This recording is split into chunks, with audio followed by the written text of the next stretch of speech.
Everyone, thank you for your attendance today. Can I have the roll call to establish a quorum? Cermak. Here. Clifford. Here. Dombrowski. Here. Farrow. Here. Heidelback. Here. Harada. Here. Huffman. Nikita. Here. Peck. Here. Stevenson. Here. Todd. Here. Williams. Here.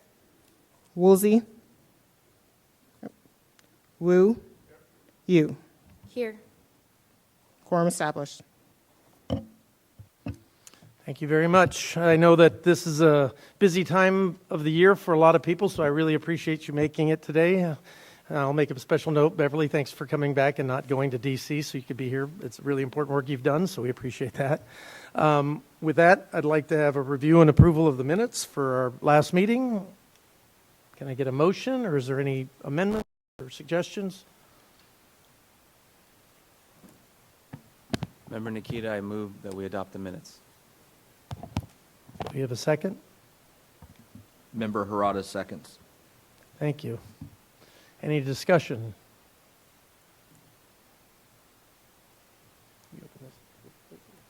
So at this point, we can ask the public if they have any comments on the minutes from our October meeting. Do we have any members that want to come up and speak to that? If they do come up to speaker seat 1, 2, or 3. Seeing none, I'll call the roll. Cermak. I have to abstain as a result of not having enough time to be reading the minutes. Clifford. Aye. Dombrowski. Aye. Farrow. Aye. Heidelback. Aye. Harada. Huffman. Nikita. Aye. Peck. Abstain. Stevenson. Aye. Todd. Abstain. Williams. Wu. You. Aye. Motion passes. Very good. So moving right along, our next agenda item is to discuss and possible action to reject, approve, or modify the subcommittee meeting's recommendation. However, as many of you may know, the subcommittee did not meet a quorum, and therefore there was no additional information by the committee. It'll be my recommendation, if with support, is that we continue that subcommittee meeting to the first meeting of first quarter of next year, and reconstitute that committee as structured. And because we will have additional time, we can entertain some modifications to the agenda as presented today. I don't believe I need a motion for that. So with that, so we will be tabling it and moving forward. So now we are at possible action on the advisory committee's annual report. Most of us in this room have not had a chance to review this report. In fact, all of us, unless we were here a little earlier and looking at the report. And to be able to give it the weight it's due, I would ask that we take 30 minutes. I think 30 minutes would be a good review time to allow all the members to have an opportunity to review and digest, to be prepared to either make a recommendation to approve or offer some friendly amendments. So with that, I'm going to put the meeting on hold for 30 minutes so the committee can review the proposed annual report for our activities in 2019. Thank you.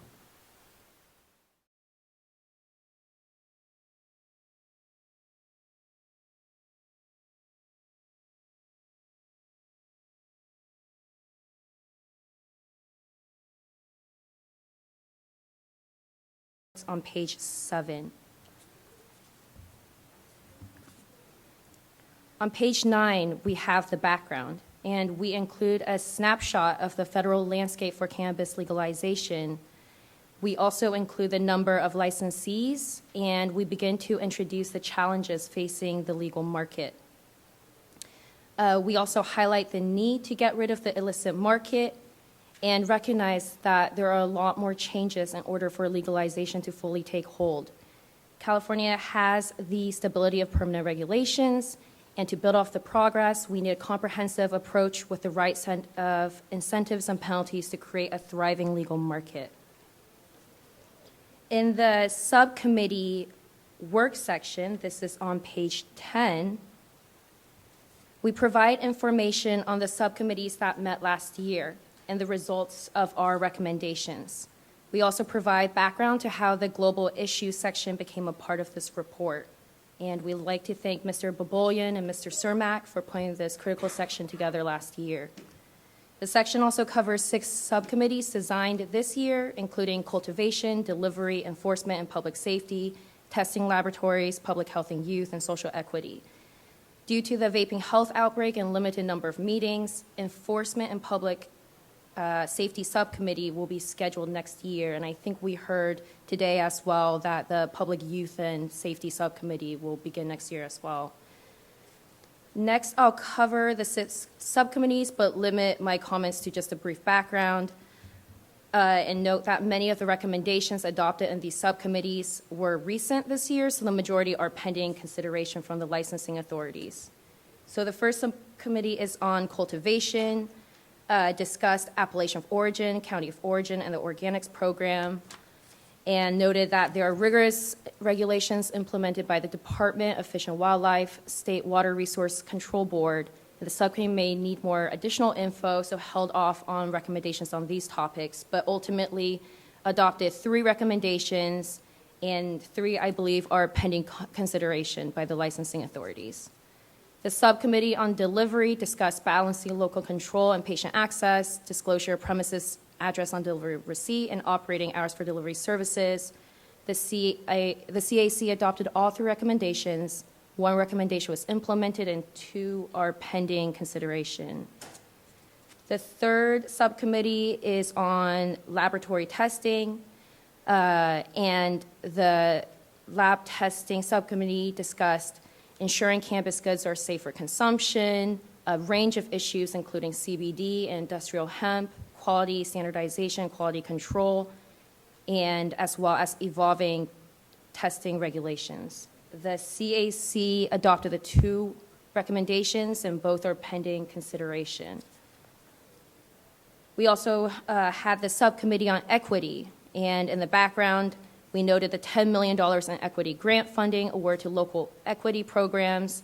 The subcommittee heard from a presentation on the Cannabis Equity Program in LA. The subcommittee discussed definitions of a social equity applicant, business development and educational services for applicants, and expunging criminal records. 2 recommendations were adopted by the CAC, and both are pending licensing authority consideration. Finally, we have the subcommittee on public health and youth. The subcommittee discussed topics related to the restrictions on cannabis advertising and education training, as well as the public educational impacts of regular use. The recent outbreak of vaping injuries has raised significant public health concerns related to the issues discussed in the subcommittee, and the subcommittee put forth 7 recommendations. 2 failed to be adopted by the CAC, but are included here for the record. Many of the recommendations are still pending consideration. On page 18, we have the informational presentations, which we received this year. There are many presentations provided to the subcommittees, as noted in those sections, but the ones listed on page 18 are the ones presented for the full committee. Page 19, we have the global issues section, and this is a continuation of the section we had in the report from last year. Based on our discussion, the purpose of this section is to highlight the overarching concerns of the CAC. And last year, we heard that many of the committee members felt that the concerns and the tabled recommendations and recommendations that require statutory changes contribute to the ongoing challenges in the industry. So this section serves to capture all the concerns we have heard from both this year and last year for the licensing authorities, the legislature, administration, and the general public. The global issue section emphasizes 11 issue areas, 2 of which were added this year: tribal issues and the vaping health outbreak. The remaining 9 sections are carried over from last year, and the global issue section is organized into 3 categories: a progress update, ongoing issues, and new global issues. With the progress update on page 19, we identify the need for efforts to, in the progress section, we actually identify that some of the remedies to the following global issues below have been addressed in some form, but there may be more challenges ahead, and we may still have to continue to take a look. We have public education, which we identify the need for efforts to inform and educate the public about the new laws legalizing cannabis. We also give an update on the educational programs that have since been launched from CDFA, CDPH, and the Bureau. The enforcement and public safety section. In the last year's global section, we captured the competitive financial advantage that illicit operators have over the legal cannabis businesses. And this section covers the need for more enforcement efforts, but gives an update on SB 97 as well. For the social equity section, last year we heard, and throughout the equity subcommittee hearings, we heard the need for more efforts to promote participation in the new legal cannabis industry by members who are disproportionately impacted by the war on drugs. And we heard the need for more funding for social equity programs and guidance and support. In the global issue section here, we want to note that there is $10 million in grant funding that the Bureau had allocated to equity programs, but we wanted to also ensure that the functionality of the state equity program and the success of the local equity program is still monitored. So to this end, we included the equity subcommittee's request for a thorough report back on the status of the state and local equity programs. For compassion use issues, we heard from the public and patients that nonprofit programs cannot receive free compliant cannabis that are tested in the marketplace without having taxes being paid on the product. So we provide an update of SB 34 that passed this year. We also include a section on outstanding issues, and this is on page 23, that covers issues that impact all aspects of the supply chain: consumers, patients, equity applicants, and the public. These issues cannot be remedied by only enforcement and public education programs and the ones mentioned in the above category. So the industry can be at risk of failure if these issues are not addressed. And the first one we have is local control. And this is one that was included in the global report section last year that creates a bottleneck in licensing at the local level, where if a local jurisdiction actually issues a license, businesses may not be able to apply for a state license. For excessive regulatory burden, the CAC mentioned that many small businesses still face burdensome, costly regulatory requirements, which can create difficulties in having them emerge in the legal market. For regulatory fragmentation issues, we heard that it can be burden for licensees to interact with 3 separate regulatory agencies, and that the regulatory agency structure and oversight may be overcomplicating the licensing process. Excessive taxation is on page 26.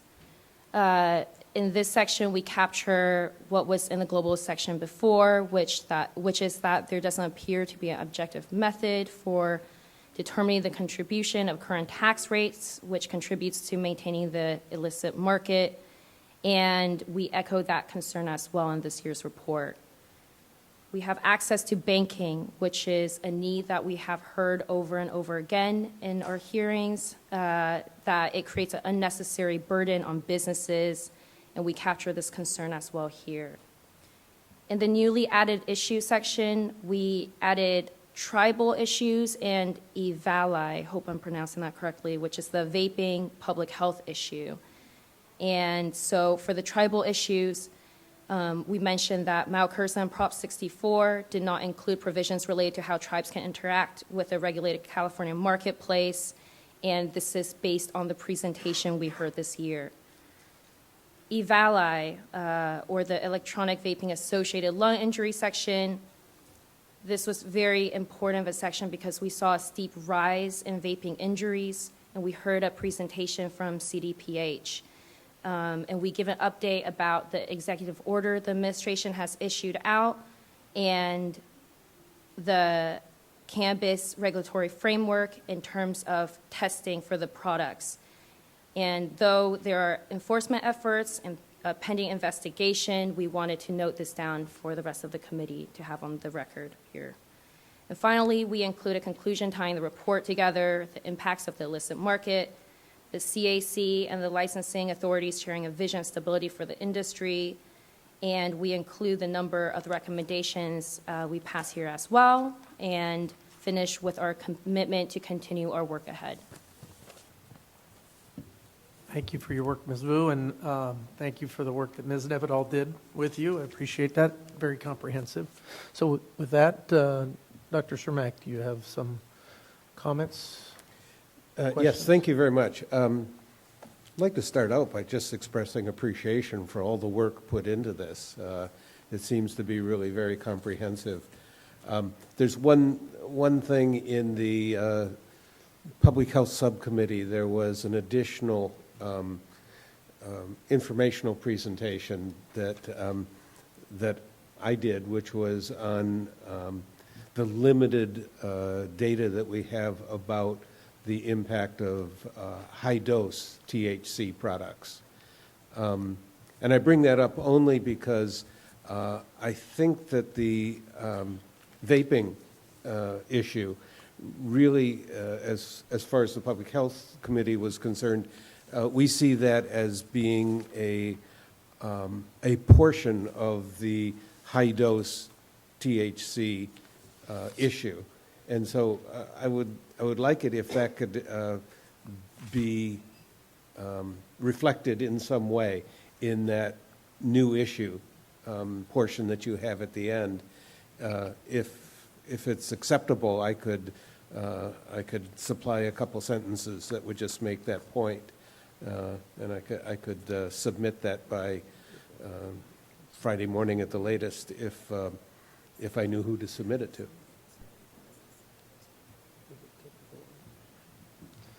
Okay, well, I think what we could do is you could submit that to the agency, the Bureau, and if granted the permission to make technical changes, your comments will be noted and they can then add those in through technical changes, so we'll be timely with the year-end report requirements. If I may, Dr. Cermak's presentation, we did not include in the Public Health and Safety or Public Youth and Safety Subcommittee, so we would be happy to, at the very least, include his presentation in the subcommittee section. Very good. Yeah, I think you did include Dr. Silver's Correct. informational one, so I appreciate that. Okay, any other comments from board members? Yes, Mr. Nikita? Good morning, Joe Nikita, or good afternoon already. I would propose a couple minor technical changes, and then I wanted to have a more robust discussion on what I think is a substantive issue. Actually, two substantive issues. So the first two technical changes are on page 16, recommendation 3, and on page 17, recommendation 7. I would recommend that we strike the word "however" from the status, as I think it sort of undercuts the recommendation that we have made and seems to indicate, at least in the phrasing, that it's already been addressed despite the recommendation. So that's page 16, recommendation 3, and page 17, recommendation number 7. And by the way, the report, this is the first time we're reading it, but it's excellent. I mean, it's kudos to the drafters because it's very, very well done and very comprehensive. The more substantive issue for me is on page 23, and it's identified under the heading local control. And I hear people laughing. I mean, look, this was not part of the report in 2018, so it's not a carryover. And I think that it is important that we're careful not to paint cities and counties as obstructionist without hearing from them. I mean, we haven't heard from a lot of city and county folks who are sort of on the still not regulating side of things. There are a lot of challenges that cities and counties face when they enter the regulated cannabis marketplace. There are substantial costs. There are almost always lawsuits they have to defend, and despite the polling that's referenced in the section, it remains a very, very divisive issue at the local level among the community, and I can attest to that. In LA County, having done about 75 public meetings on the issue, it remains very, very divisive. And so I think what I would propose is, because we haven't had this in the report before, and we haven't really had an agenda item to talk about cities and counties, I would propose we strike it, table it, and maybe have it agendized for a further discussion, so that we can maybe tailor some recommendations that would incentivize local jurisdictions to enter the licensed marketplace, rather than just saying they should reduce the bans without any helpful information that we're offering or recommendations. And then the second issue in the global issues is about regulatory fragmentation. And I just note that on page 25, we actually have recommendations embedded in this section. I'm not sure that we've considered or voted on these at any prior meeting. And I think this section, all the other sections are really just flagging a global issue that the legislature should take a look at. Here we actually have some very specific recommendations, in particular about environmental compliance, that raises some flags for me. I'm not sure we've really had a robust discussion on the appropriate level of environmental compliance for some of these issues. And so I would suggest rephrasing these to remove the recommendations that weren't necessarily voted on or discussed, and just flag it as a global issue the way we did in the 2018 report. So that's what I have, and I'll wait to make any motions until anyone else has an opportunity to weigh in, and we can certainly, combine mine with other comments.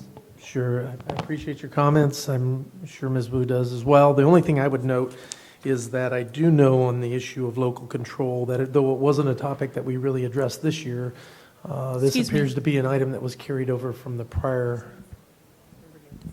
Oh, Jeff Farrow, Chair, sorry. If I recall, it was a carryover from, and though, it is in the report, I think there was discussion back in 2018 about some of the challenges that the local control was creating. And I think there had been some efforts by the legislature to try to address some of those issues. So I think maybe it could be clarified better that it was a carryover from those discussions and might deserve more attention from us in 2020. That way we can adequately address the fact that it continues to be an issue if we don't find a solution of, emboldening an illegal market to provide, obviously something that many people wish to have and don't have easy access to. So, yes, please do. So that's good feedback. I don't think this discussion itself was in the prior report. I think this is new, although obviously the issues have been discussed, and I recognize I may be in the minority of viewpoints on this issue. So I think a clarification, if the committee wants to keep the discussion in there, a clarification would help, indicating that we intend to look more at the issues in the future and finding recommendations that could maybe lessen the risk that local jurisdictions take when they step into a regulated cannabis program. Mr. Nikita, as part of the delivery subcommittee, the local control issue came up many times from public comment. And we had, I believe, the League of Cities there as well. So this was a conversation we had this year, and we also heard from patients, and we heard from other businesses that this is a burden and continues to pose a burden. So I would advocate to keep this portion in the report, but I do hear you and think if there's something to be added in here that might capture the cities and counties' perspective a little better, would be happy to add that in. if, one thing when people speak is you can tell there's a holiday party going next door, and we unfortunately set our court reporter directly adjacent to the air wall, so she is challenged. So in addition to not saying our names, she has a difficulty hearing what we're saying. So if we can make sure we speak loudly and closer into the mic. I would also say that although, again, go back into 2018, during the micro business subcommittee meeting that I chaired, I remember clearly making a comment that we encourage the agencies, the licensing agencies, to try to craft kind of like a set of guidelines to local communities, cities, municipalities, because the cost of actually developing a program and understanding, some cities that are probably banning don't have the capacity or the knowledge to be able to set that up. But if we can create some type of a framework, that would help some of these cities maybe jump out there. And I think you're absolutely right. The cost and the risks are out there. And unless we provide some guidance from the state, who have an idea how municipalities could adopt, we'll continue to see their, city attorneys recommending not moving forward with it. So.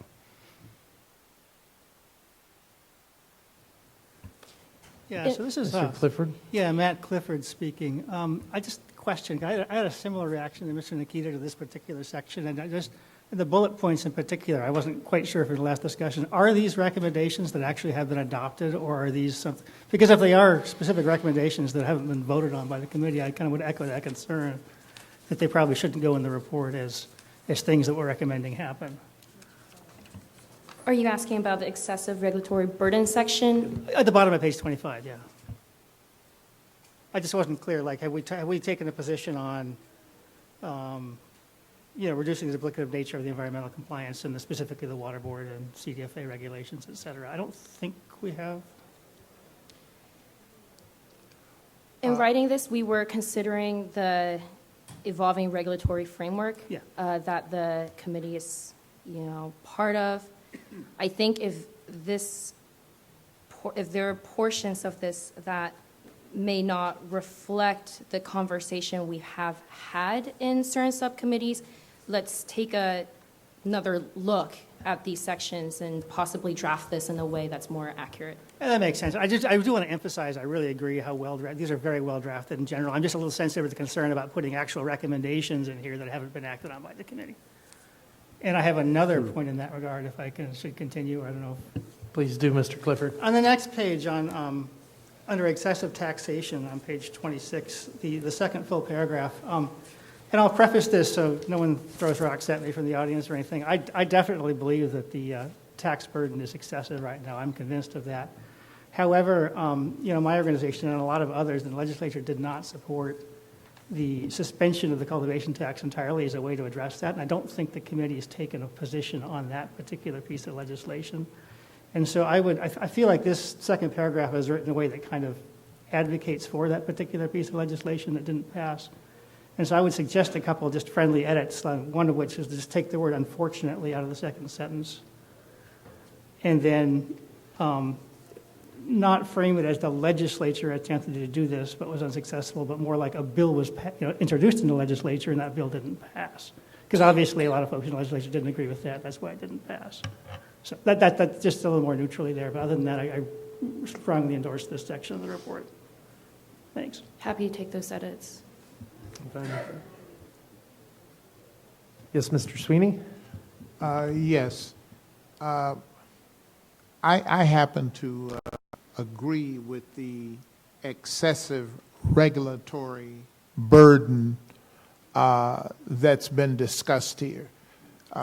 I happen to know that it has been very onerous on small businesses and particularly equity-owned businesses. This has been, to me, this is a description of something which is pervasive and ongoing, and it makes a difference. And complicated licensing structure. In some cases, it requires multiple licenses to operate. I think that's real. For example, and I will give an illustration, the city of Sacramento has 30 dispensaries. Of those 30 licensed dispensaries, there's not one which is black owned. So, you know, I'm looking at the excessive regulatory burden. I agree that there's an excessive tax burden. I also agree that there also is an issue pertaining to banking. And I would say, sister, don't back up. Don't back up. We need to be, if we're not discussing these recommendations, we need to be discussing these recommendations because their impact have been disproportionate. And there are so many instances where I've had people, individuals, ad hoc, come to me and tell me about some of these complications that we're talking about. And so I guess that's my long-winded way of saying that the excessive regulatory burden section I find no objection to. Thank you, Mr. Sweeney. One thing I just want to make clear, today we're not going to be, for the purposes of this, we're not going to get down to making specific recommendations. The purpose of this document is to capture what we've done. I think some of your recommendations are very good to clarify that if we didn't make a position, but we've identified them and there's been discussions about challenges that we face, we'll figure out a way that we frame them in that way, and then we make sure that we document that so we can make that an agenda item for next year, and then try to tackle them and make recommendations specific to those issues. But I think it would be also not correct if we went and gutted all these if in fact they were topics of discussion that maybe didn't materialize into a formal recommendation, and that it's something that we would want to keep noted for future agendized items. So does that make sense to everybody? Okay. I think as a member Heidelbach, as a general snapshot of what the issues that we're coming across and the industry is coming across, I think it is a well-done report, and I think it's something that we should definitely keep in. If we take it out, and this, again, is a record that could be referenced years later, then we're really ignoring some of the larger issues that we have to come across and that we have to deal with. Amen. Dr. Cermak? Two things. One is that I think I favor including recommendations that have been voted on by the subcommittee, even if they haven't been presented yet to the full committee, because I think that shows respect to the subcommittee's work. Regarding the regulatory burden, I find myself on both sides of the issue here in the sense that I do think that the regulations have been fragmented and have become burdensome. On the other hand, the industry is not selling hammers and saws. It's selling something which is consumed and which has psychoactive properties. And so I don't think we should do anything in trying to simplify the regulations to undermine in any way the need for regulations. Regulations will be a burden. That's just a fact. So I think we need to attack the excessive portion of the burden without undercutting the need for the regulations. Thank you. Mr. Wu? Ben Wu speaking. Sounds like we're getting into the broader discussion of what this document is really addressing. Stepping back real quick, great job. I think you guys did a really good job, and I also say we don't cut anything out, but we should debate certain things. When I read this, the overarching theme to me here is really as we talk about what are we trying to accomplish next year, right? What are the things that we want, the agency to focus on and try to correct. The overarching theme, I think, is the threat that the black market continues to play against the legal market, right? I mean, the stats here state that, the California was going to, do about $3 billion this year on the legal side, whereas the illegal market is about $9 billion, right? I'm actually very familiar with this section because I've done a number of presentations and done consulting agreements where I use this. The actual broader data actually shows that, in California in 2017, the study said that they generated about $3 billion in legal sales. In 2018, they actually generated $2.5 billion, right? So it went down, and you don't see that because 2019 is projected to go 3.1. But I even have questions about that because the time that this report was written, it was before all the vaping and things like that. So, who knows? But when we talk about all these things in here, all these separate subjects, right, I'd make an argument that most of them are either causes or effects of the black market, right? And ultimately, we can talk about social equity, we can talk about lots of things, but, we can give people licenses to compete in the legal market, but I would say that that's almost a curse disguised as a blessing if we don't take care of some of the bigger challenges, is that you can win a license, but if you don't have a financially viable economic model, it doesn't matter. We can talk about, hey, regulations and standards are too high, but guess what? The black market doesn't care about that, right? So in the end, I think the overarching theme, the thing I want to stress, and I think it's addressed in lots of different ways, but for me, it's almost bold, bullet point, underscore, right, the black market, and figuring out ways to tackle that, whether it's, we can talk about whether it's through excessive regulation or taxation or all these things, right? That's fair, but I think the broader theme I'd like to reinforce and say, hey, do we all agree on that, right? To me, the number one priority is figuring out how to do things to basically alleviate and tackle the black market. Thank you. I always say it's like a triangle, right? Excessive taxation affords the illegal market to have an unfair advantage against the legal market. And I think the lack of access drives people to a market that's available, and the market that's available in the areas where there's a ban is an illegal market. So you end up, they all kind of interwork. So it's all important that we look at every one of those as we tackle this and move forward. And I do appreciate your comments on equity and the issues that are challenged there too, because all of that has something to do with it. Because if you look at the market the way it was before, you have people that had a legitimate business maybe in a non-regulated, non-legal market, and they were feeding families through that process, and now they're locked out because there's some issues and challenges, so we've got to address that as well. So I appreciate that too. I'd also like to specifically call out the increase in the excise tax that's going to go into effect. I think that's absolutely the wrong direction. I think you wouldn't have anybody on this dais that would agree with you. I would not agree with you on that, so. Although, thank you. can I just point out that there's a lot of things that we agree with, but I do think that the annual report reflects what we've done. Right. So yeah, there's a lot of people in the committee that agree with that, but we haven't heard any presentation as to why that is going to affect how the calculation was based, or taken any action, or even had a discussion as a committee.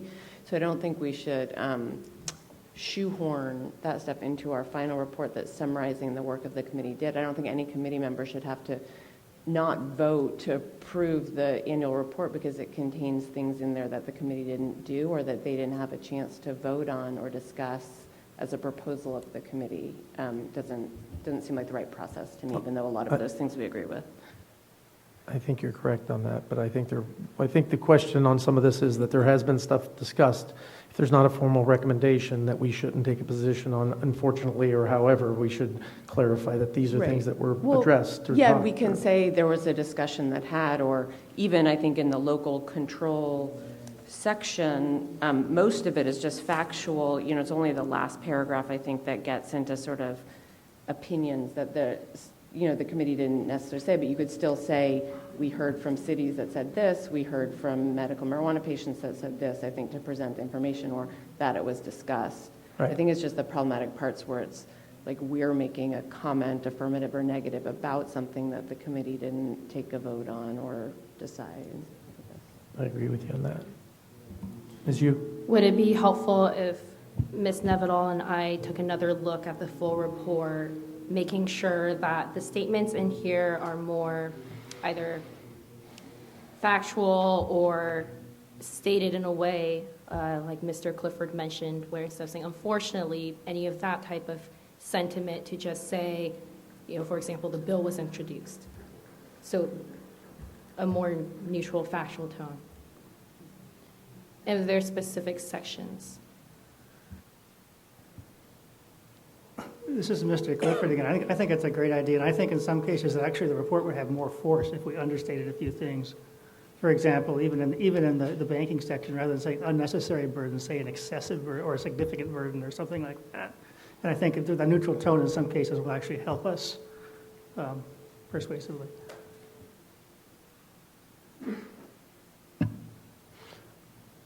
Our only challenge is that we need to have this done by next week completed, which means we would not be able to come back together as a group.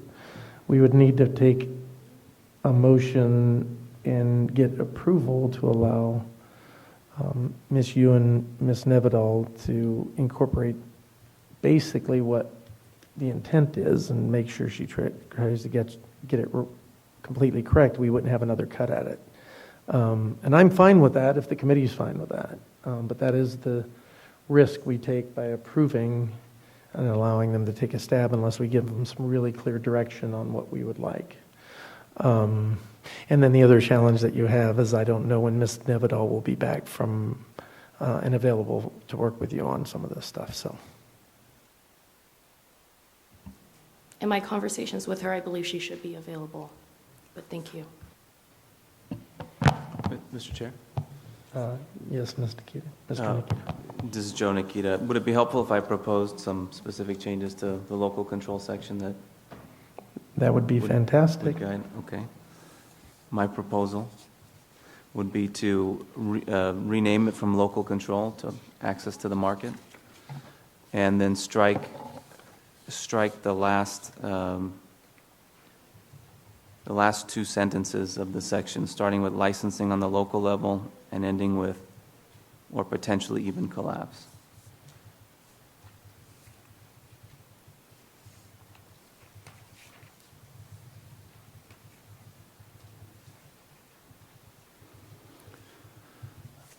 And in addition, if it's the will of the committee to flag that we intend to look into this issue more closely in the coming year, we can add that as well.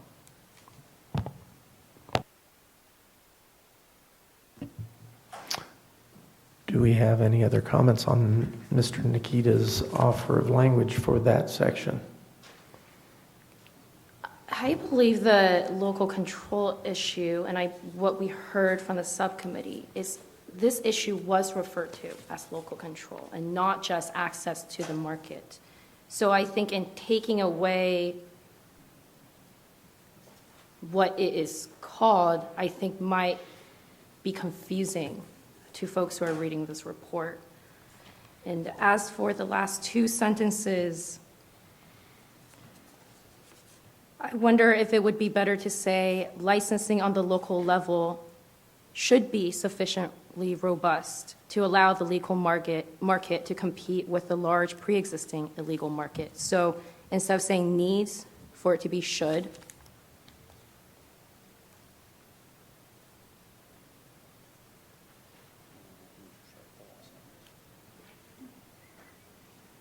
Unless local jurisdictions start removing bans and permitting legal retail sales, it is possible that the illegal market will continue to grow and that the legal market will continue to contract or possibly even collapse. So instead of saying we fear,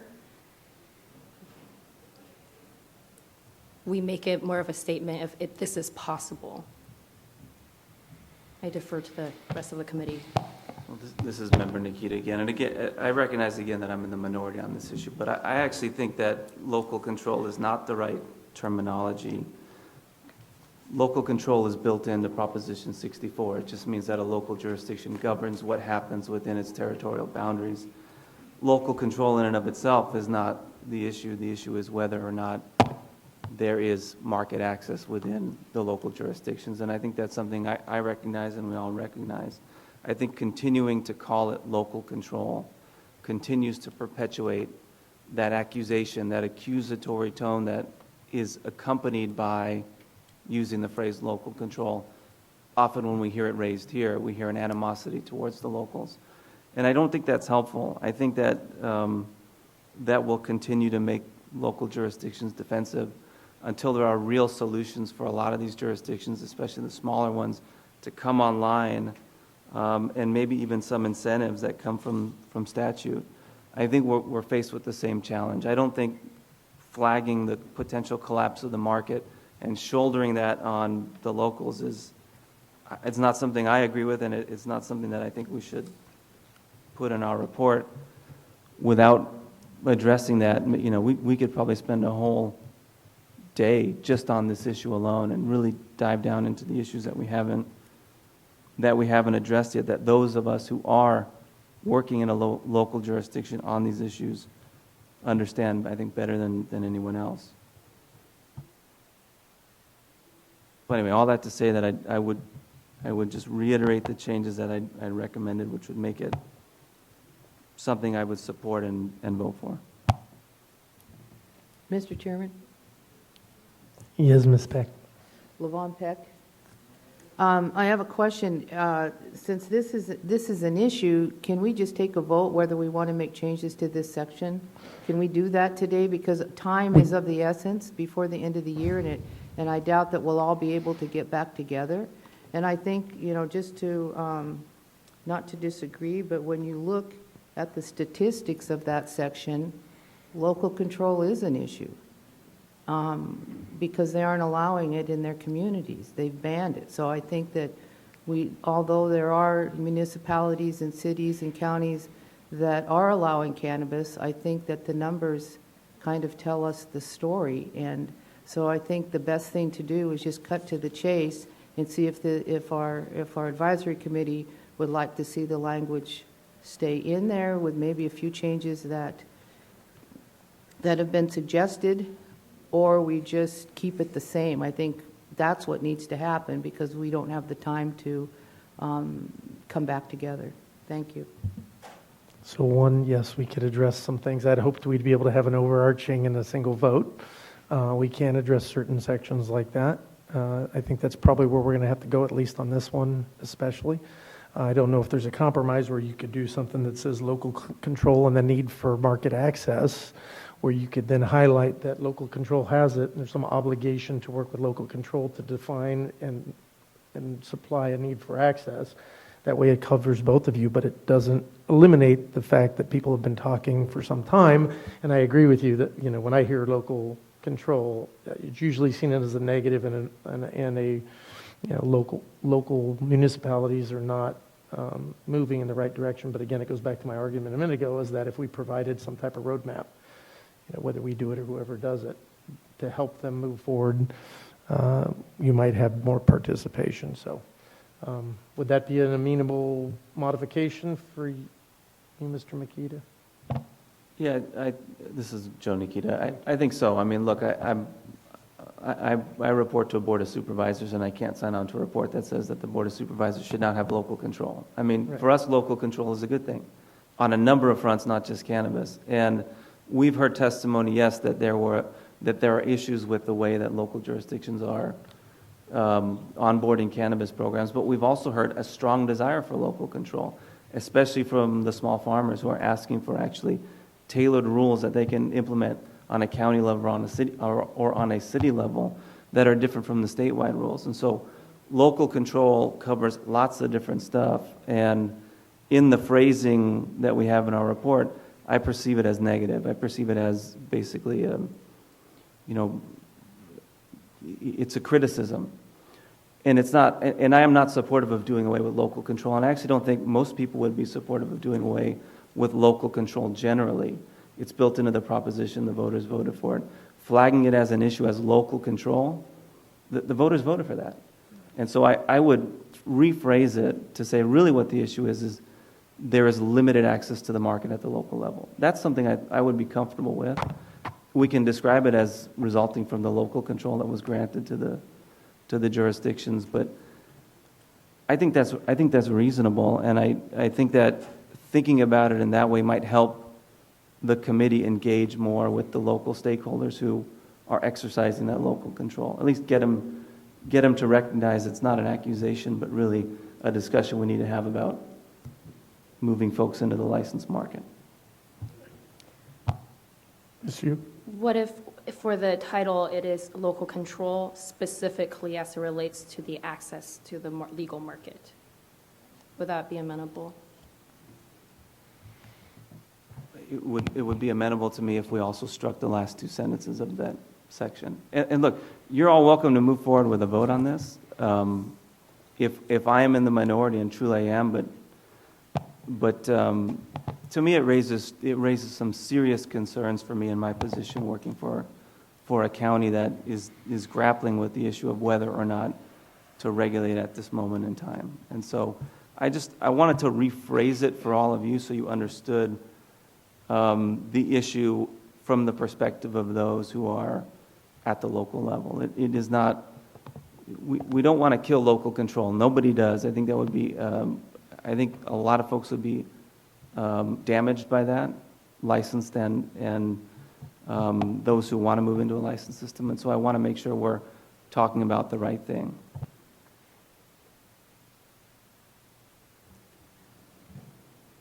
Mr. Wu? Could I just make a suggestion? I guess, I think to, Member Nikita's point, I think that last paragraph, in the prior paragraph, you kind of already state the same thing, right? You start off by saying providing patient and consumer access is essential for reducing the size of the illicit market. The last paragraph makes the same point, but arguably in the way it's worded, it is inflammatory, I guess, maybe. I think you've already accomplished that, everything that we wanted to say without that last paragraph. I personally, leave everything else the same, get rid of the last paragraph. I think that's mission accomplished and gets everything done. We could kind of talk about the need for access and things like that. I think this part just. This is Joe Nikita again. Yeah, I think that's right. I think everything's very factual in there, and we're not disputing the facts. I think where I'm seeing some issues is in the characterization of the facts. The only comment I'd make is there's nowhere else in that section does it address the public safety concern of the illegal market. And so I think your original motion of striking the last two pieces adequately addressed the issues you've highlighted, Mr. Wu, in the paragraph prior, but if we don't have at least that first sentence that also addressed the concern for public safety, we've missed the opportunity of identifying that the illegal market and the lack of access is what creates the illegal market. I'd make the point that we address public safety throughout this entire document through other sections. So not addressing it there doesn't really take away from us addressing it in this document. Okay.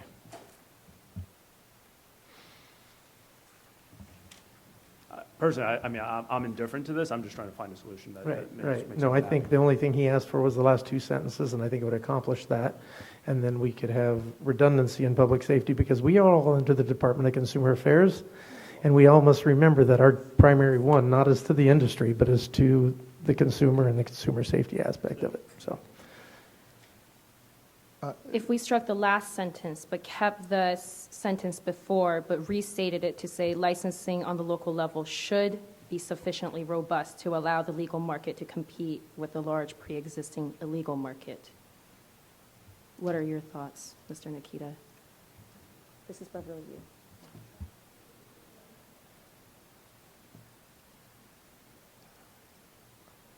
Mr. Chairman, one second, I'm waiting for Mr. Nikita to respond to Ms. Yu's request for a modification, and then I'll be happy to address your. Yeah, this is Nikita. I'm fine with that. Okay. So I think we have consensus. Is there anything you'd like to add, or would we? Okay, good. Thank you, my friend. So hearing that, we move through that. Now, were there any other pieces of the recommendations that we would like to address so we can make a vote with understanding that technical modifications be allowed to be made? So to be clear, the changes to the local control section will be local control, and that's the headline, and maybe in parentheses in respect to access to the legal market. And then the final paragraph we take out the last sentence and then restate the sentence before to say licensing on the local level should be sufficiently robust to allow the legal market. And then the rest to the end for that period. This is Nikita. Yeah, I think that's a fair compromise. Thank you. Thank you. everyone. Mr. Chairman, so just Yes, so I'm Ms. Beck. clear, Levon Peck. Thank you. That's an option, or we also have the option of keeping that last sentence? Or are we all agreeing to make the change? Well, I can vote the recommendation that was just negotiated with lots of input, or we can vote on leaving it as it is. I would prefer, since there seems to be a lot of interest in making some modification to that section, and identify that that's a place where we have work to do going forward, that we accept those kind of modifications and vote that first. And if for some reason it should fail, then I'm happy to reconsider the language as written. So, would we like, and I don't know if there's there are other issues with the report that people would like us to address? With the issue, the edits to the taxation section, I'm happy just simply delegating to them to make changes. I don't know if you need to roll that into a vote or something, but I'd like to see that addressed one way or the other. So what we'll need at the end is a motion from the committee. And if you'd like to make that motion, including that piece, I'd be happy to entertain it and Okay. then open it up for public comment and then voting on it. Should I make it now as part of the same motion, or so we can vote once, or should I wait? Well, you can make a motion that includes what you're talking about, which is for the other parts that have been discussed, and address that the changes that have been negotiated here with the committee will be part of that modification that will be made by Ms. Yu and Ms. Nevedal, and that with the additional option of some technical edits to be made by the licensing agencies. My motion would be to add to this, would simply be to modify the second paragraph of the excessive taxation section on page 26 to make clear that the committee is not taking a position on the wisdom of that legislation.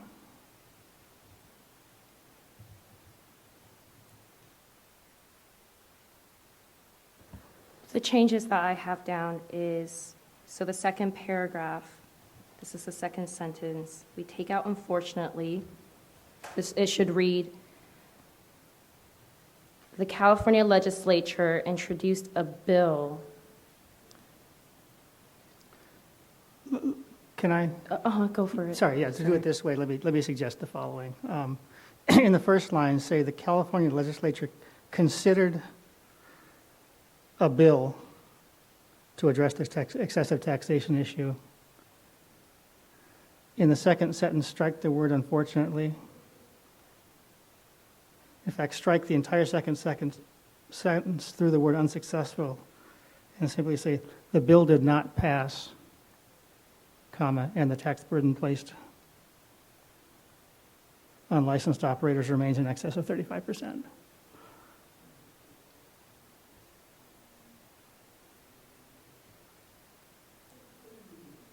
Thanks. That sounds good, thank you.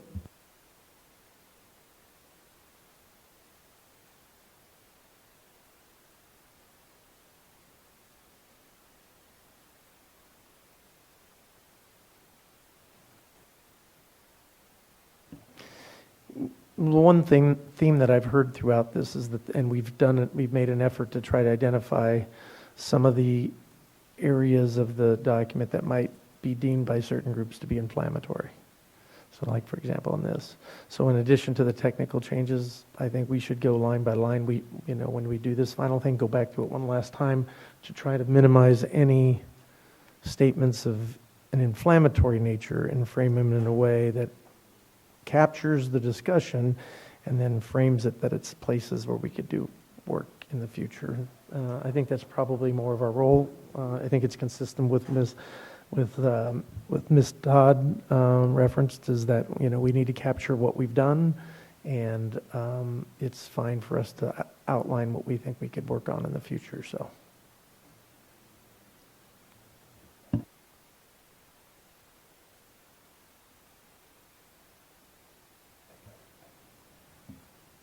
Mr. Chair, did you want a comprehensive motion at this time? I would, and I want to make sure that we allow our drafter of the draft to be making the final edits so we can move that for final approval by the state. Okay, you want me to take a stab? Please, sir. Hold on a second. Do we still have a motion pending from Mr. Clifford?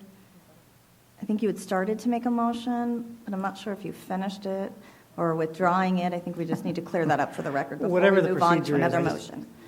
Yeah, I'll withdraw it then. But Okay. I want my edits reflected in whatever motion gets put on the floor, but yes, sure, thanks. So I'll withdraw. You think you got it, Mr. Nikita? Okay, I move that the committee make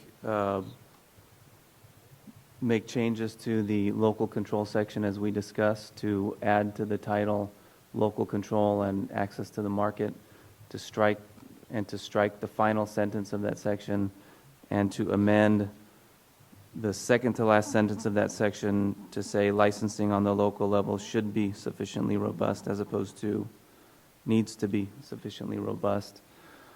That we amend the report to include the changes that Mr. Clifford raised to page 26. Did you want to state those again? I'm sorry. The specific. Can we make a joint motion? He's going to state the changes. Okay.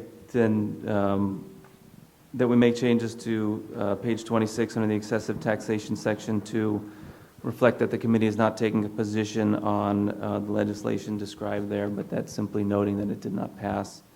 We delegate authority to Ms. Yu and Ms. Nevedal to make additional technical changes that reflect the discussions we had today and to remove any language we deemed inflammatory during our discussion and to remove any items on which the committee has not taken action, but simply to reflect the actions that the committee has taken, and delegate authority to the chair to submit the report to the Bureau.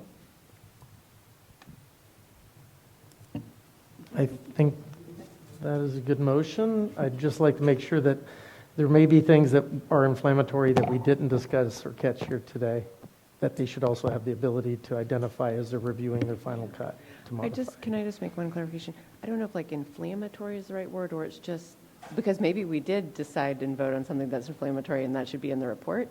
It's more that the report doesn't include anything that the committee didn't take action on, or we as a group didn't decide to, say was positive or negative, that it just reflects the actual actions of the committee, inflammatory or not.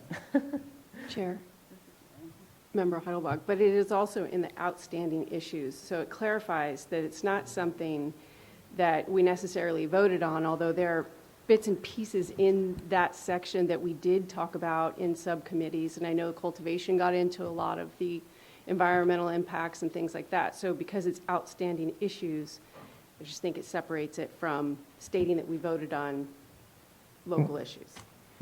Right.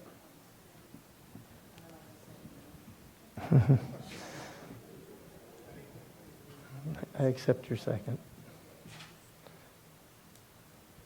Could All I? right.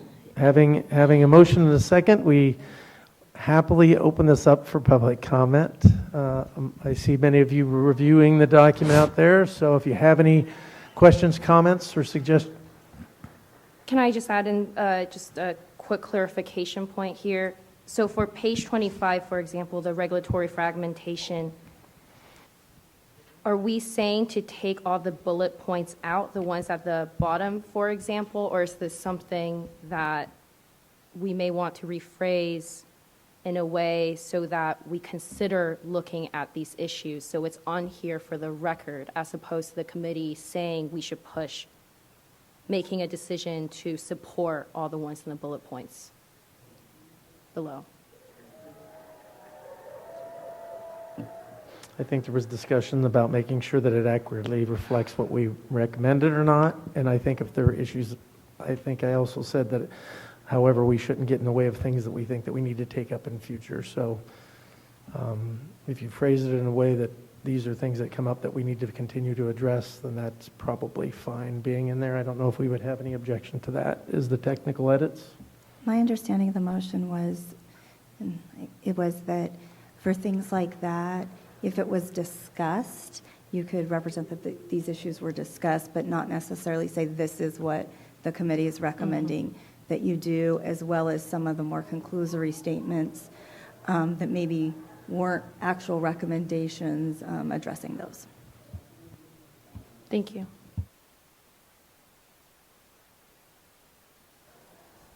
So with that, do we have any public comment? Please come to the table up front. We've got mics, 3 of them up there for anybody who'd like to provide feedback.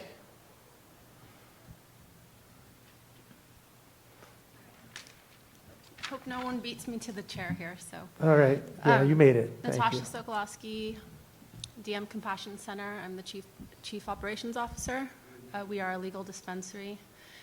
And thank you to everyone here for working together and working with all of us to become compliant and functional as a legal business in cannabis. So something I definitely want to see on the agenda next year is consumer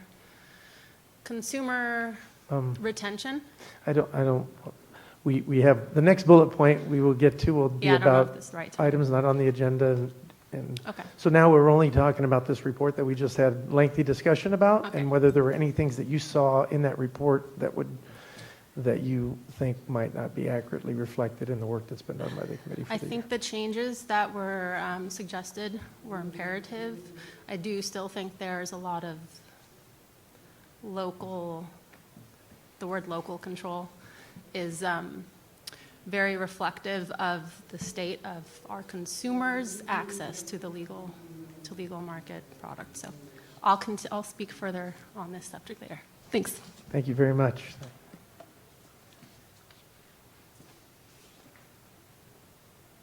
In an effort to move this around, there's be 2 additional seats up there. So anybody who might want to come and speak on the issue of the report, we'd love you to come up now so that way we can move this. Patrick Griffith, XO Cannabis. As someone who's been trying to enter the legal market for the last year and a half from Prop 215, I can see that some of the suggestions made for the barriers to access wouldn't really help me or a lot of people in my shoes. It doesn't have any address for the zoning of a cannabis location. So when I look at locations, I'm usually looking at $1 to $3 a square foot. If it's zoned in a cannabis location, I'm looking around $15 a square foot. I don't really know how I'm supposed to make that jump and come over to this side. I have found a facility that's a lot cheaper, and I had to move all the way across the state to Redding, California to get to it and out of LA. So there is ways to get across that barrier, but I don't think most people are going to be willing to move all the way across the state and relocate.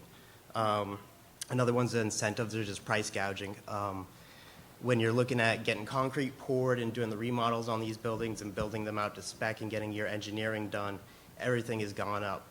Where I would pay $50,000 for an engineer, like if he's charging me between $3 and $5 a square foot, I'm now getting between $9 and $15 a square foot. I mean, we put about $350,000 into building this facility, and we haven't been able to operate. Another thing would be to be able to set people up to operate a small scale, like containers, something like that. Sorry.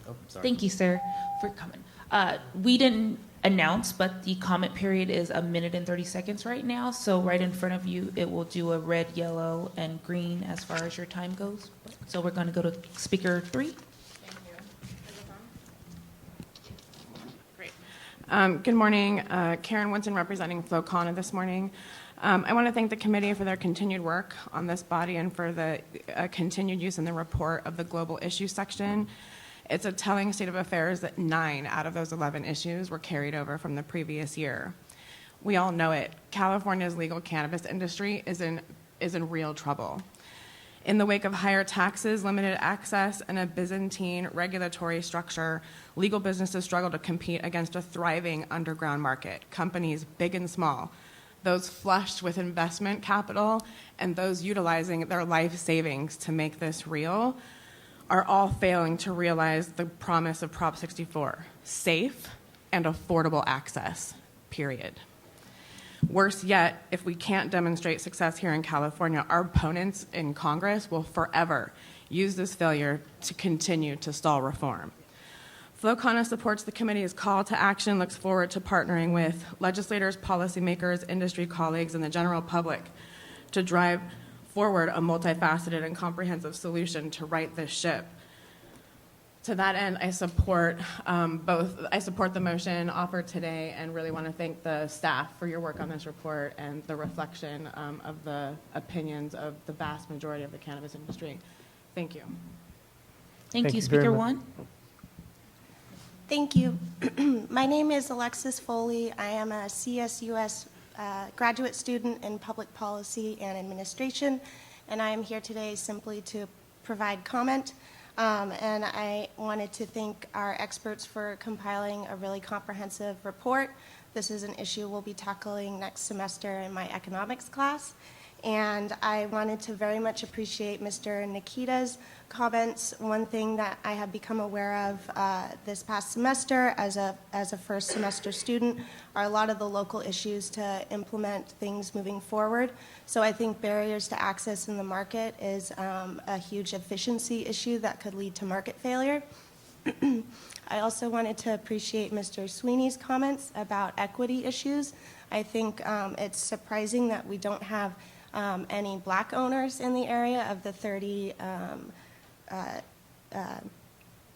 recreational stores, it sounds like, in the Sacramento area. And so we've been learning just a lot about intergenerational issues with equity. So I wanted to support those comments and just say that this is a really great report, and I hope I can get some maybe guest speakers to come to our program over the next couple years. Thank you. Thank you, Speaker One. Seeing no further comments. Seeing no other speakers, thank you very much for your input. Can we take a roll vote, please? Cermak? Aye. Clifford? Aye. Dombrowski? Aye. Farrow? Aye. Heidelbeck? Nay. Harada? Aye. Huffman? Aye. Nikita? Aye. Peck? Nay. Stevenson? Aye. Sweeney? Aye. Todd? Williams? Aye. Wu? Aye. And you. Aye. Motion passes. So now we open up the discussion to items not on the agenda for the public to speak to. So anything that was not on this agenda that the public believes that we should address, please come to the mic and share those thoughts with us. We'd love to hear them. And again, there's a time, what is the current time limit? Because we never did. So each speaker has 1 minute and 30 seconds.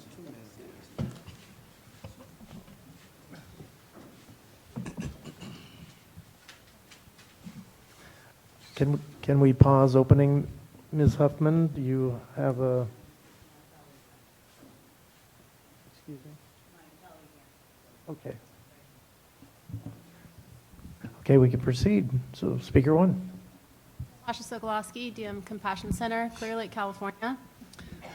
I'll try to make it really quick. So one of the biggest hurdles we have with our consumers is retaining them so they don't go to the black market.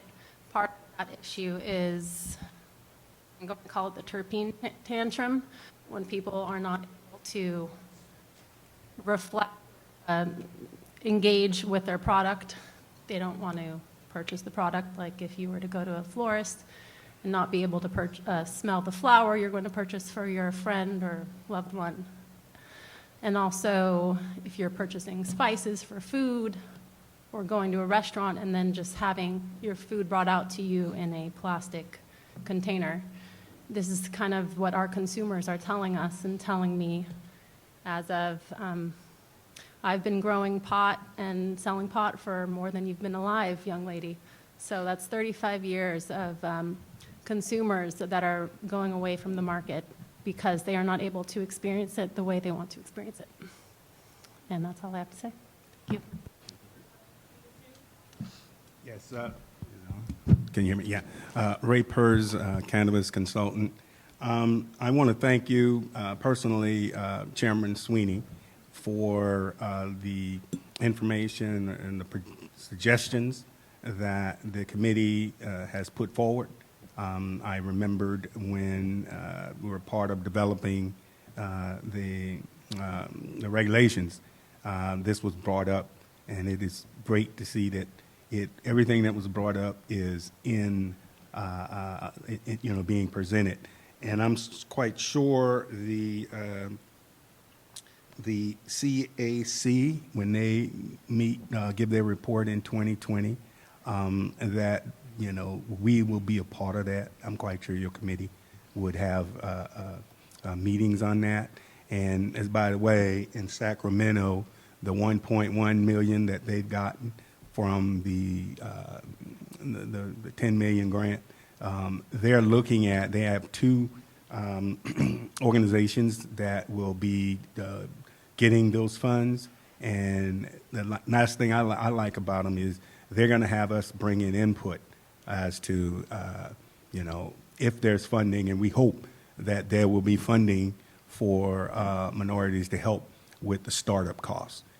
Because, as we've said, that is the major issue for us. And I think if we get the loan part, I think investors will look at it and say, hey, you got funding from the state, now I can Thank you, Speaker fund 2. from you. Thanks. Speaker 3. Thank you, Council, or Committee, for your time. And I also wanted to thank Mr. Sweeney. My name is Brandon Bolton. I am a first-generation core graduate through the City of Sacramento's core program. I agree that what you guys were saying earlier on, if the regulations do stay the same, the funds kind of have to get increased so that way we are able to run successful and competitive businesses. I've established the United Core Alliance. We provide a unified voice for social equity stakeholders, and we advocate for them on industry intelligence. We are 55 members and counting, not just in Sacramento, but also the city of LA and Oakland, and meeting with individuals from San Francisco as well, all their leaders. I really like that there's $30 million that are being discussed to come out. That is a lot better than $10 million. It's still a start, but we can work with that. And moving forward, I would like the UCA to be involved with where this money gets spent, because I'm on the ground level. I'm working day to day with individuals. I'm helping individuals for free with their business plans, performas, this, that, and the third. We understand fully at this ground level what we need to get access to this legal market, and we're trying to do it the right way. We're only going to do it the right way, and we need a little bit more help to do that. So thank you for your time. Thank you, Speaker 3. Speaker 1. Good morning again, Karen Woodson with FloCana. Just two quick items to raise, just requests for agendaing discussion in the committees early next year. First, to piggyback off Committee Member Wu and Committee Member Todd's comments, I would really encourage this committee to get CDTFA before you to explain the behavior and the recent increases in tax burdens for the industry. Sort of what was the impetus, how are they interpreting what they were required to do versus what they were permitted or could do. And then secondly, I was hoping, not necessarily today, but at some point to hear from Chief Ajax or members of the committee some comments or insight about the plan to evaluate the effectiveness of the Weedwise campaign. Specifically, are we expecting some kind of quantifiable, quantitative program analysis of the use of those funds? Thank you. Thank you, Speaker 1. Speaker 3. Patrick Griffith again. I noticed that there was a social equity program in here, and then there was the regulatory fragmentation. I would like to recommend that there might be a program considered where you draw people in that have been in the 215, much like this, and give them help and funding to get into it. I think in dealing with the black market, getting the talent off the street and getting the talent into the white market is going to drive consumers to the white market. And I think it's going to take a lot of really good cannabis off the black market and put it in the white market. And I think that that might be a good strategy to help keep us, because I'm concerned too of, I got to compete against everyone I used to work with, and they got cheaper price points than me, and we got the same product. But, I just think that that might be a good idea. Thank you. At the air of making some people uncomfortable, and I know you meant nothing by it, but if we're talking about equity and we start talking about going from a black market to a white market, it gives the impression what we're talking about is making sure that people of color have access to a market. And problematic now is that we heard that all of the markets in Sacramento are white. So just to be cognizant of the discussions, I was educated myself years ago that word black market was indicated about people of color being in an illegal business. So I prefer, and I'm not telling you how to do it, but I do prefer that if we use the word illegal or illicit when we address these things, because it's absolutely true. And you as a new small business and had been in a non-regulated market has the same challenges with the costs going up. So I'm not picking on you, but I'd like to make sure that when we run this, that we are cognizant of people's feelings. I can feel some people's hair in the back of their necks raising up when we talked about that. So thank you. Thank you, Speaker 3. Speaker 1. Thank you, Chairman Farrell, and to the members of the committee for your work, your effort, your time, your volunteer. I'm Bernard Moore, president of Bernard E. Moore and Associates. We've been around 37 years, and we serve both municipalities and private sector businesses in implementing solutions to major opportunities. Cannabis is a focus area of some of our growth because we believe the economic base here in California is substantial. When President Kennedy said we're going to get to the moon, it was very clear what our objective was, not so much for what you're doing here today. The milestones aren't clear. There's a lot of uncharted waters. We recognize that, and we recognize your efforts in trying to support it. We do suggest you look at both the regulations and the law, but also the process, the management. We have participated in our own research individually at our own cost and sat before many cities, including some in Los Angeles where we're based, that there has been a protest by a number of applicants that the social equity program has failed, simply because of practical reasons and implementation. The legislative issues, the regulatory issues, all of which are on the table, we ask that you just continue your efforts, but look at the process and management and make recommendations in those areas, as well as specific legal and laws, et cetera. Thank you so much for your time and continue your work. Speaker 1. Speaker 2.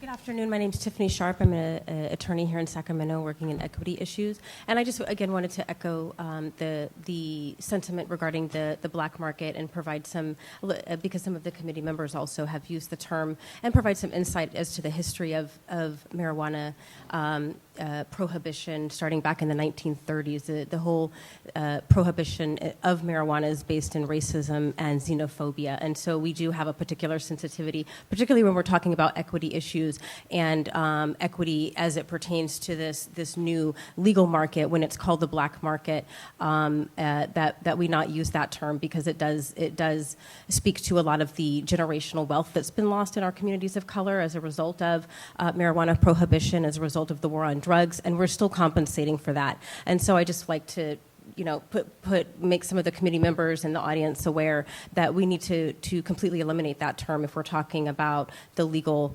marijuana cannabis market, particularly in terms of equity. Thank you. Thank you, Speaker 2. Speaker 3. Hi, my name is Jared Steinman, and I'm an operator of a small business. I have a edible company. We do CBD protein bars, and I'd like to second what Speaker 2 was just saying. But as really hard for small businesses like myself and others to get your act together and transition. I was a legacy operator under Prop 215 operating in Sacramento. Just for an example, for number-wise, a CUP in Sacramento is $50,000. That immediately cut me out of the Sacramento market. I moved to Nevada City, which is an hour and a half away. That CUP was $75. So just, what's the difference? Same business, just a different jurisdiction, same zoning. It's a lot, I get it's a smaller jurisdiction, but, there's ways that on local control we can help these small businesses integrate and transition. It's been very troublesome, but I'd like to basically express my gratitude towards you guys and the regulatory agencies because they have been very helpful. When I contact the BCC or the CDPH, they're very informative. They get back, relatively soon, and have been able to, kind of mentor me through the process to get things done and compliantly. So I'd just like to sit here and express my gratitude and thank you. Thank you, Speaker 3. Speaker 1? Hi, I just want to start by thanking you for taking the time to hear from the public today. I think it's really important. I really appreciate it. My name is Robert Milano. I'm an attorney. I represent about 20 licensees in Northern California. I think when we started the legalization process 3 years ago, there was a great deal of optimism about how much our market could overcome because of all of the analysis about the potential for profits. Now, 3 years down the road, I think a lot of that optimism has evaporated as the reality of the market has hit us. So I understand that we're, of course, constrained by our organic statute, and then we have to stay within the limits of our statutory directive. However, I think that we see now that the details that have been filled into the regulatory process through the Bureau's regulations are more onerous, in my belief, than the statutes currently require under MCRSA. Now, it's an interpretation, but I think that it would be worth it for us to go back, leave everything on the table, look at the big picture, and see where we filled in more detail than MCRSA required us to. Because in all of those places, those are increased costs, and that's excessive burden on the licensees that's giving the illicit market a huge leg up on us.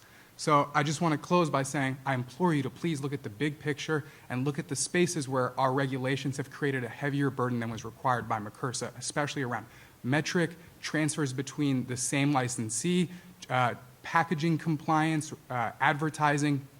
Thank you. That's all. Thank you, Speaker 1. Speaker 3? Yes, my name is Deborah Cullen, and I work in the compliance portion of the industry. I have had the privilege of working with the compliance directives under the track and trace regulation from the cultivation side through the distribution, manufacturing, and retail. And again, that system is onerous and it's very difficult to navigate. It adds to the burden of all of the individuals that are trying to participate in the industry. Some of the things that we're encountering is that it's disorganized. Some of the transfers can occur between agencies that are not legally written in the regulation. For example, we can transfer things back from retail to cultivation.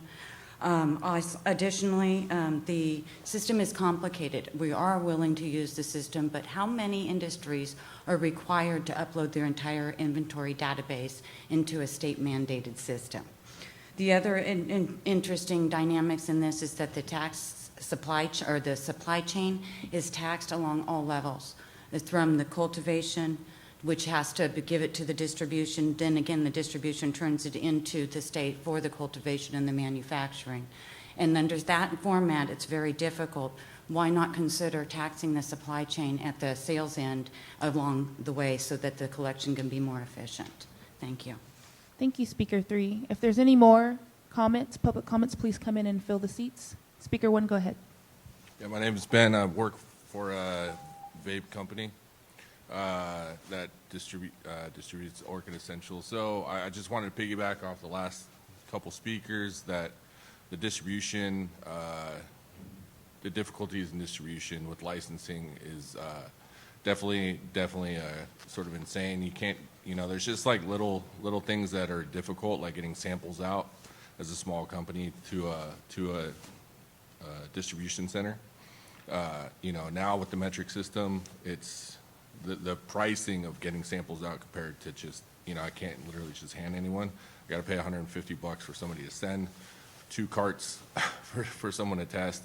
It's kind of insane. So, it's just the cost of these, the burden of the cost is pretty high to do business, and it makes it difficult for a lot of people to get into a legal market. So I think that should be something that's heavily discussed later. I also wanted to talk about, I really appreciate that you guys talked about hardware in the vaping. I think that's really important to look into, something that as an organization we're really aware of and looking to set statewide and national standards around that. So if you wanted to discuss with companies that are actually in that, I think we're a good company to talk about. All right. Thank you, Speaker 1. Seeing no further comments, it's back to you, Chair. Thank you very much, and thanks for all the input. So now we move to the part of the agenda that discusses future agenda items and possible action on creating next meeting's agenda. So with that said, I open it up to the committee for any items they think would be appropriate for future agenda items.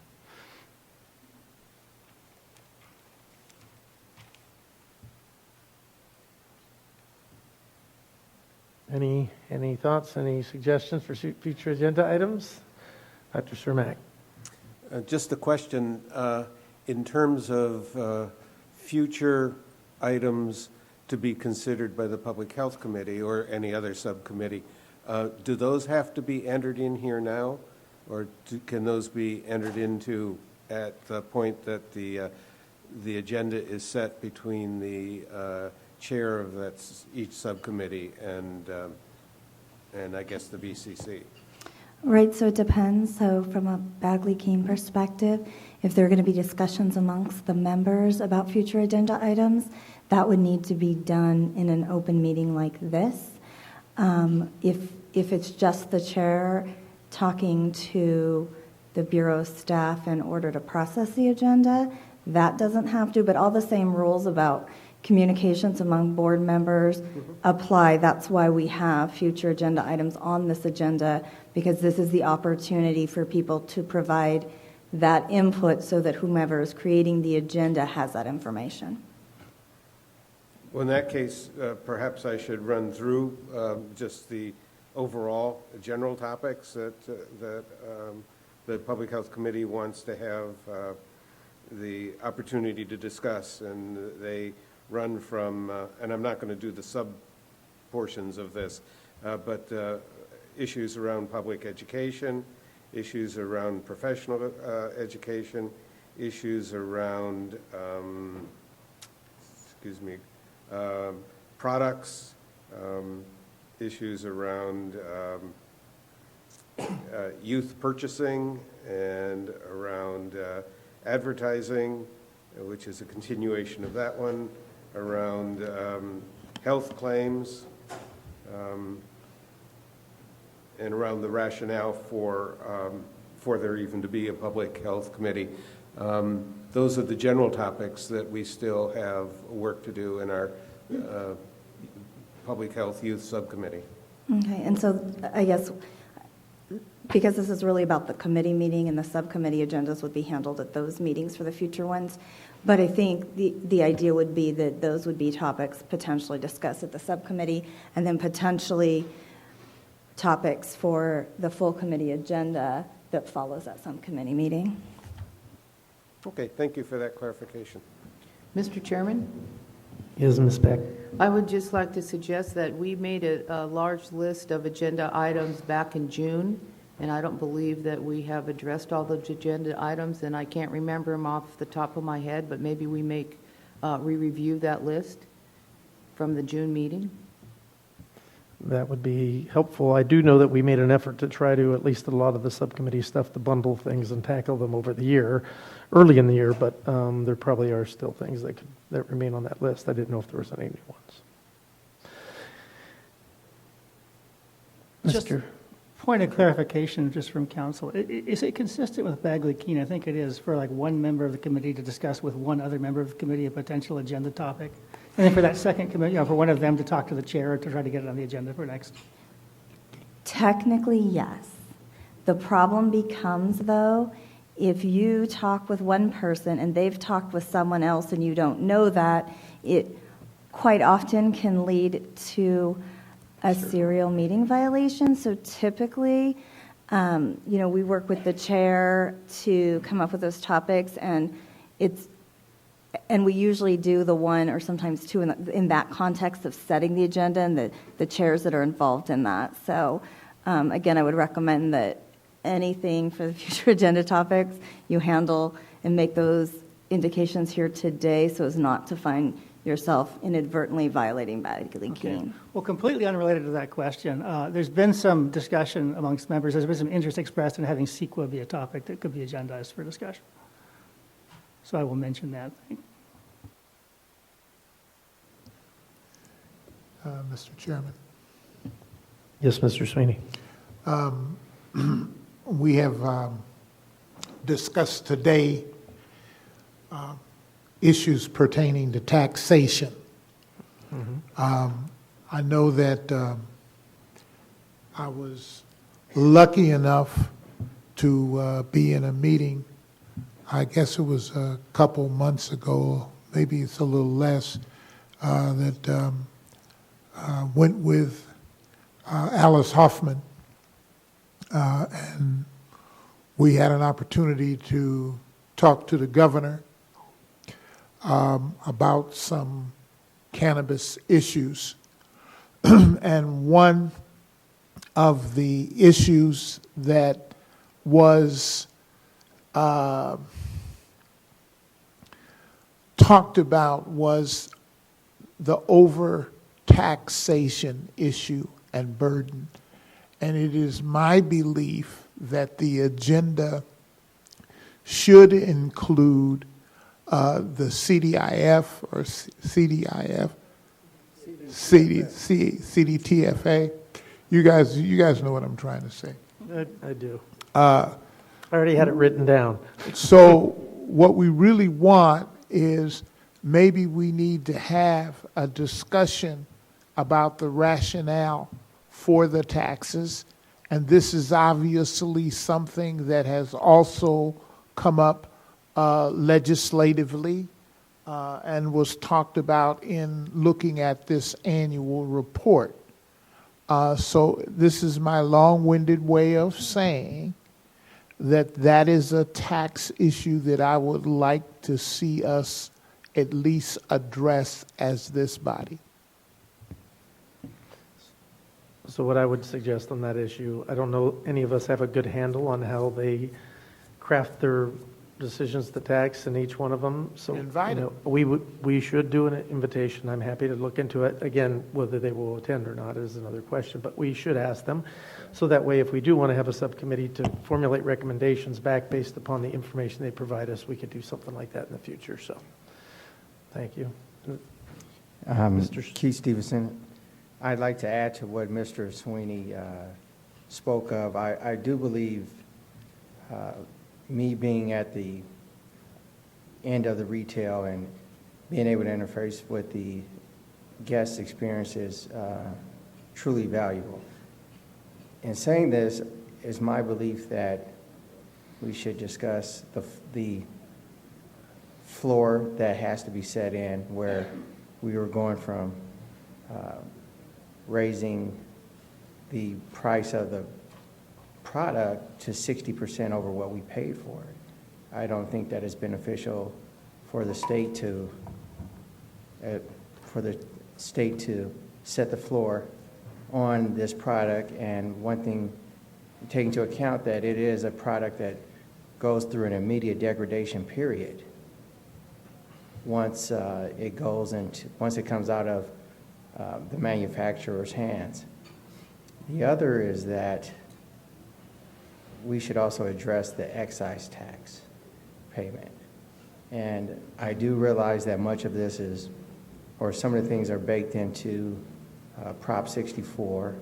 However, these things have to be immediately addressed if we are to have a stable and robust commercial cannabis environment. The end. Thank you for your input. Mr. Wu? As part of the conversation regarding taxation and excise tax, I think it leads back up to that broader conversation I brought up, which is, the black market versus, the illicit market versus the regulated market.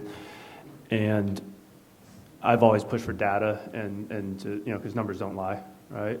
So if CDTFA isn't willing to participate, I'm sure I can reach out and find, I work with a number of kind of cannabis research agencies and things like that, that if you'd like, we can try to pull data together and have somebody give a presentation. That's good. I appreciate that, and I know you made the offer at the last meeting. We're just trying to figure out how we structure that data, what data we're going to actually ask for, because there's a lot of data out there. So identifying which data we would ask for and identifying who could provide that. So I appreciate that. We should chat. Not to have a serial meeting, but any other? Well, hearing none, before I close, I just would like to say, when you come next meeting, it'll be our first meeting of the year. My goal and what I will ask is that we try to do our meetings this year in the first portion of each quarter, so we don't find ourselves run up against the end of the year. So hopefully we can get something, if we can find space in January, if we can. If not, early February would be my preference. And that we, as we move through the year, we be prepared to talk at that initial meeting. If there are any dates that you guys have that will be problematic within each quarter, so we can be prepared to talk then, so we can give them the Bureau the kind of guidelines on when we would like it and approximately where we would like it, so we can actually start booking them early, so we don't run into like some of these where space was unavailable during the period we needed it because they'd been, acquired by other groups. And I think this is important enough that we should be taking that space before any other group tries to get it. So think about that for next month or next meeting. And we need public comment on the agenda items that were just raised. So, excuse me. Member Stevenson, Yes, another Mr. recommendation is that possibly the chair, since you're in the driver's seat, communicate with the state in terms of not having scheduling conflicts where, as you know, today this next couple of days there's a huge convention in Las Vegas, and we lose active participation from some members that absolutely have to go. I know there are members that are presently here that will be in Las Vegas tonight. So your mindset and your energy might be in Vegas right now. No, mine is here when I'm here, but I will be on a plane shortly. So that said, that is one of the reasons I want to move it to the front, because I know that very large conference happens every time this year. There also butts up against the many holidays that people try to enjoy with their families during this time of year. So if we can avoid our final quarter meeting being in December, and then you obviously have the end of the November month being a problem. So if we look at trying to do it in the first half of every quarter, we should avoid most of the really big challenges that are presented to us. But that said, I know it's going to put a huge burden if we do that for our state folks that are going to try to identify, negotiate, and secure a spot for the first quarter of next year. But that would be our goal, in my opinion. So, anybody else? Okay, so you've heard items for future agenda items and discussion. Is there anybody out there who would like to provide us some input on the discussion that we had? Seeing none, I think we are adjourned. Thank you. Thank you for coming.